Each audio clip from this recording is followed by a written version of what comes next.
नमस्कार दोस्तों। Share market में इन्वेस्टिंग करना, उससे पैसा कमाना, ये जो सारी चीज़ें हैं इसके पीछे एक मेहनत लगती है, एक लगन लगती है, उसका अभ्यास करना ज़रूरी है। और जो तेज़ी मंदी की जो साइकिल्स है उसमें से गुज़रना बहुत ज़रूरी है।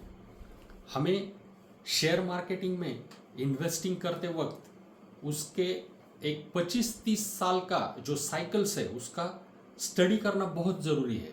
और हमें फंडामेंटल एनालिसिस कैसे करते हैं, टेक्निकल एनालिसिस कैसे करते हैं, उसका ज्ञान भी बहुत ज़रूरी है। इसके लिए हमने अगर 1992 का हर्षद मेहता का बबल अगर देखा तो उस समय पे जो स्टॉक मार्केट का हाई लगा था उसे क्रॉस होने में 11 साल लगे, तब जाके 2003 में वो हाई हम क्रॉस कर सके। तो 2003 के पहले जो हमारी बियर मार्केट फेजेस थी वो बहुत बड़ी थी और बुल मार्केट फेजेस बहुत छोटी होती थी। 2003 के बाद इसमें बहुत महत्वपूर्ण चेंज आया। उसके बाद बुल मार्केट की फेजेस बड़ी होती गई, बियर मार्केट की फेजेस कम होती गई। तो आज का ये जो दौर चल रहा है ट्रंप के टैरिफ का, जिसकी वजह से सारे देश परेशान है। वॉशिंगटन और बीजिंग में तो ट्रेड वॉर छिड़ गया है, तो उसके कारण सारे देश परेशान है। इंडिया ने भी अपना जीडीपी का जो एस्टिमेट है वो 6.7 से 6.5 कर दिया है। ऐसा सारे देशों के ऊपर उसका असर हमें दिखेगा, लेकिन ये फेज़ भी निकल जाएगी, इसमें तो कोई शक नहीं है, कोई दो राय नहीं है। क्योंकि इंसान हो या निफ्टी, आखिर में जाना तो ऊपर ही है। तो स्टॉक मार्केट में इन्वेस्टिंग करते वक्त हमें ख्याल ये रखना है कि हमें लिवरेज करके मार्केट में पैसा नहीं डालना है, कर्जा लेके हमें मार्केट में पैसा नहीं डालना है। खुद का जो सरप्लस मनी है वही डालना है। हमें हमारे इनकम के सोर्सेस बढ़ाने हैं और खुद पैसे डाल के हमें उसका एक्सपीरियंस लेना है। अब जो हमारे नए भाई हैं उनके लिए मेरी ये सलाह है, आप शुरू में निफ्टी के स्टॉक्स पे फोकस करो। स्मॉल कैप या मिड कैप की तरफ ध्यान मत दे दो, मतलब ध्यान दो लेकिन उसमें पैसा मत डालो। और निफ्टी के स्टॉक्स में पैसा डाल के देखो वहाँ पे क्या होता है क्या नहीं होता है।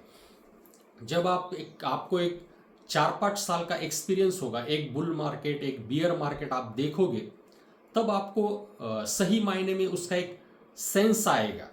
और शेयर मार्केट में हम आ गए और तुरंत कुछ हो गया, ऐसा होता नहीं है। क्योंकि यहाँ पे nothing is guaranteed, nothing is overnight. ऐसा एक रात में कुछ होता नहीं है। हमको फियर और ग्रिड में बिल्कुल फंसना नहीं है, पैनिक में सेल नहीं करना है हमें, और यूफोरिया में बाय नहीं करना है। ये कहना बहुत आसान है मगर करना बहुत ही मुश्किल है। उसके लिए हमें मेहनत करनी पड़ती है, उसके लिए हमें कंटिन्यू मार्केट को देखना पड़ता है, ऑब्जर्व करना पड़ता है और रोज सीखना पड़ता है। जिस किसी ने भी बोला कि मुझे सब आ गया मार्केट का ज्ञान, तो समझो कि उसकी सीखने की जो प्रोसेस है वो ख़त्म हो गई। तो हम रोज सीखते हैं, हमें रोज इस मार्केट से सीखना है और जो ज्ञान मिलेगा वो धीरे धीरे मिलेगा, उसका रिजल्ट भी धीरे धीरे मिलेगा। संत कबीर दास जी भी कहते हैं, धीरे धीरे रे मना धीरे सब कुछ होए, माली सींचे 100 घड़ा ऋतु आए फल होए। तो हमें धीरे धीरे शेयर मार्केट का ज्ञान लेना है और उसमें इन्वेस्ट करना है। स्किन इन द गेम होना बहुत ज़रूरी है। हमारा खुद का पैसा मार्केट में लगाना बहुत ज़रूरी है, तभी हम इनसे बातें सीख सकेंगे। फंडामेंटल एनालिसिस हमें सीखना है और यहाँ पे चार्ट एनालिसिस भी सीखना है। बहुत लोग कहते हैं कि सिर्फ फंडामेंटल एनालिसिस पे ही काम करो, बहुत लोग कहते हैं कि चार्ट एनालिसिस पे काम करो।